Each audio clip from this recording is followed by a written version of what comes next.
Hi అండి, నమస్తే. వరలక్ష్మి వ్రతానికి అమ్మవారికి శారీని మనము ఈజీగా కట్టే పద్ధతిని ఈ వీడియోలో షేర్ చేస్తున్నానండి. అమ్మవారికి శారీ కట్టే పద్ధతిలో ఇలా ఎక్కువగా శారీని కింద పరుచుకొని మనము చిన్న చిన్న మడతలుగా ఇలా ఫోల్డ్ చేస్తాం కదండి. అయితే దీనికైతే చాలా ఎక్కువగా టైం తీసుకుంటుందండి. చాలా మందికి కూడా ఒక్కొక్కసారి ఈ ఫోల్డింగ్ అనేది పోతుంటుంది. మళ్ళీ 2-3 టైమ్స్ కూడా ఇలా మనము చేత్తో ఫోల్డింగ్ చేయాల్సిన పని కూడా ఏర్పడుతుంది. ఈ పద్ధతి కూడా చాలా మందికి ఈజీగానే ఉంటుందండి. అయితే కొత్తగా ట్రై చేసే వారికి కానీ ఫోల్డింగ్ చేయరాని వారికి ఈ టిప్ అనేది చాలా బాగా యూజ్ అవుతుందండి. ఇలా కూడా మనము ఫోల్డింగ్ చేసుకొని అమ్మవారికి శారీ కట్టించవచ్చండి.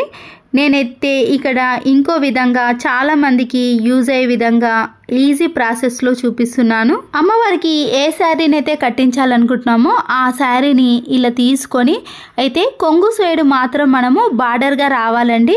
అది అక్కడ సైడ్ వదిలేసి ఇలా స్టార్టింగ్ సైడ్ నుంచి మాత్రమే మనము ఈ శారీని ఇలా చేత్తో పట్టుకొని మనకి ఎంత కుచ్చులు కావాలనో ఆ సైజులో, ఏ సైజులో అయినా సరేనండి, మనము ఇక్కడ పెట్టిన చేతుల మాదిరిగా మనకి కుచ్చులు అనేవి వస్తాయి.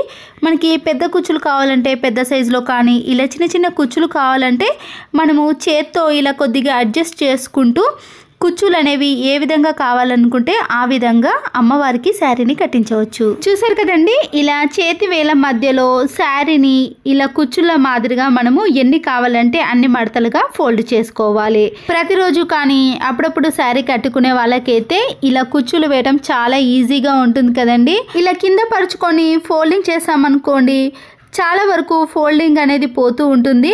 ఇలా మీరు శారీ మొత్తాన్ని పట్టుకొని చేతి వేల మధ్యలో ఫోల్డింగ్ చేశారనుకోండి, కుచ్చులు అనేవి చాలా పర్ఫెక్ట్గా వస్తాయి. ఎవరి సహాయం కూడా తీసుకోవాల్సిన పని కూడా ఉండదు.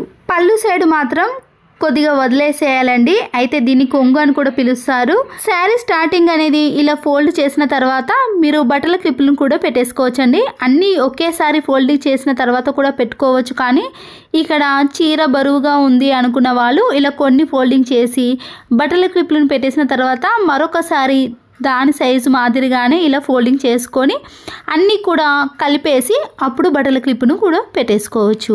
ఇక్కడ ఫోల్డ్ చేస్తున్నప్పుడే మనకి అర్థమవుతుందండి. చివర పళ్ళును మాత్రం కొద్దిగా వదిలేసి ఇలా ఫోల్డ్ చేసి తర్వాత బట్టల క్లిప్ను పెట్టేసుకోండి. ఇప్పుడు అన్నీ కలిపి బట్టల క్లిప్ సహాయంతో పెట్టేసుకున్నాం అనుకోండి, కొన్ని ఫోల్డింగ్ అని ఎక్కువగా కానీ తక్కువగా వస్తాయి కదా.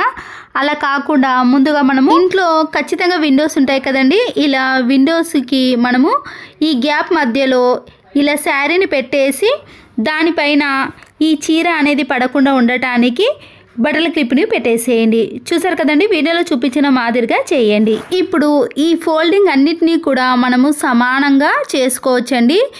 చూసారు కదండి, విండో ఉంటే సరిపోతుంది. మనము అమ్మవారికి శారీని ఇలా ఈజీ ప్రాసెస్లో కట్టించవచ్చు.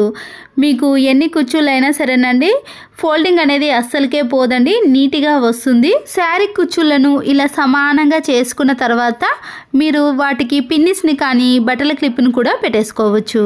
చీర ఫోల్డింగ్ అనేది పోకుండా ఉండటానికి బట్టల క్లిప్ను ఇలా చివరి భాగాన మధ్యలో పై భాగాన పెట్టేసామనుకోండి, ఫోల్డింగ్ అనేది అస్సలకే పోదు. శారీని ఇలా విండోకి పెట్టేసిన తర్వాత పళ్ళు ఉంది కదండి, ఆ పళ్ళు భాగాన్ని కూడా ఇంతకు ముందు మనం కుచ్చులను చేత్తో ఏ విధంగా వేసామో అదే ప్రాసెస్లో పళ్ళు భాగాన్ని కూడా చిన్న చిన్న ఫోల్డింగ్ చేసి అక్కడనే మనము బట్టల క్లిప్ని పెట్టేసామనుకోండి, అది కూడా చాలా నీట్గా ఉంటుంది.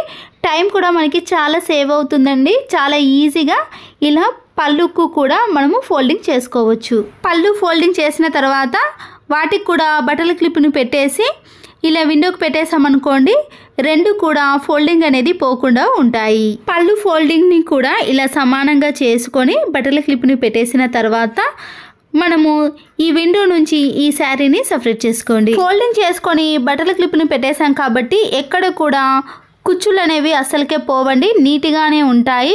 ఇప్పుడు మనము అమ్మవారిని కూడా రెడీ చేసుకోవడానికి అన్నిటినీ ప్రిపేర్ చేసుకోవాలి. ఇలా ఒక పొడవైన స్టూల్ని వేసుకున్నాక రాగి చెంబు కానీ ఇత్తడి స్టీల్ది ఏదైనా యూజ్ చేయొచ్చండి. దానికి ఇలా ఒక స్టిక్ని థ్రెడ్తో కట్టేసేయండి. డబుల్ సైడ్ టేప్ ఉంటుంది కదండి, ఇలా 3 సైడ్స్ కానీ 4 సైడ్స్ అనేవి అతికించేసుకోండి. ఇలా అతికించుకోవటం వలన దాంట్లో రాగి చెంబు మనము అమ్మవారిని పెట్టినప్పుడు కింద దొరలకుండా స్టిఫ్గా అలాగే ఉంటుందండి.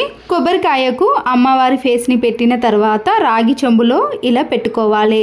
అప్పుడు మనము ముందుగానే ప్రిపేర్ చేసుకున్న శారీ ఉంది కదండి, ఆ శారీని స్టిక్ పై వైపు నుంచి ఇలా రెండు వైపులా తీసి ఫోల్డింగ్ని ఇలా నీట్గా చేసుకోవాలి.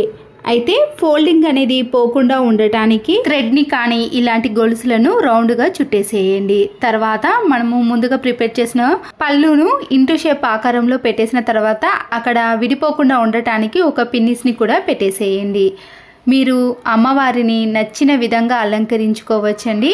ఇంట్లో ఉండే నగలతో ఇలా అమ్మవారికి వేసామనుకోండి, అమ్మవారు అనేది ఇంకా చాలా అందంగా కనబడుతుందండి. శారీ కుచ్చులు అనేవి కింద జరిగిపోకుండా ఉండటానికి మీరు పిన్నిస్ని కూడా పెట్టేసుకోవచ్చండి. ఇక్కడ మనము ఏదైనా థ్రెడ్ని కానీ ఇలాంటి గొలుసుని పెట్టేసామనుకోండి, కుచ్చులు అనేవి జరగకుండా నీట్గా ఉంటాయి. తర్వాత ఒక్కసారి కుచ్చులను ఇలా గొలుసు పెట్టేసిన తర్వాత మరొకసారి సెట్ చేసుకోవాలి అండి. అమ్మవారికి ఇప్పుడు గాజులతో కూడా అలంకరణ చేయాలి. ప్లెయిన్ గాజులు కాకుండా వాటిపైన ఇలా డిజైన్ ఉంటుంది కదండి, వాటిని మాత్రమే వేయాలండి. ప్లెయిన్ గాజులు వేయకూడదు. తర్వాత మన ఇంట్లో ఉండే పూల మాలలు కానీ రియల్ ఫ్లవర్స్ కానీ ఇలా మాలలను వేసుకుంటే సరిపోతుంది. అమ్మవారిని చాలామంది చాలా రకాలుగా అలంకరించుకుంటారు. నేనైతే ఇక్కడ ముక్కు పుడకను కూడా పెట్టేశాను కదండి, మీరు కమ్మలు కూడా పెట్టుకోవచ్చు. ఎంత అందంగా రెడీ చేసుకుంటే అమ్మవారు అనేది చాలా అందంగా కనబడుతుందండి. చూసారు కదండి, తక్కువ టైంలో ఈజీగా అమ్మవారిని ఇలా సింపుల్గా అలంకరించుకోవాలంటే ఈ టిప్స్ అనేది యూజ్ అవుతుందండి.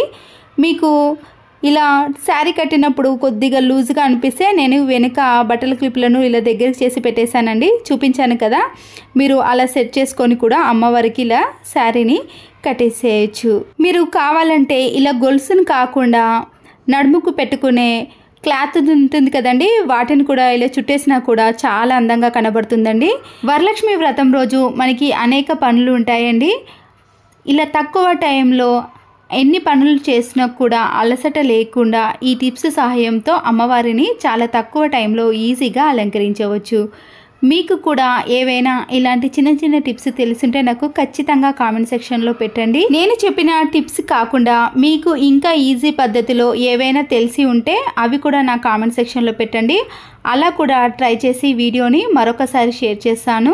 ఇంతకు ముందు వీడియోలో కూడా అమ్మవారిని అలంకరించే విధానాన్ని కూడా పెట్టానండి, కావాలనుకున్న వారు ఆ వీడియోని కూడా చూడండి.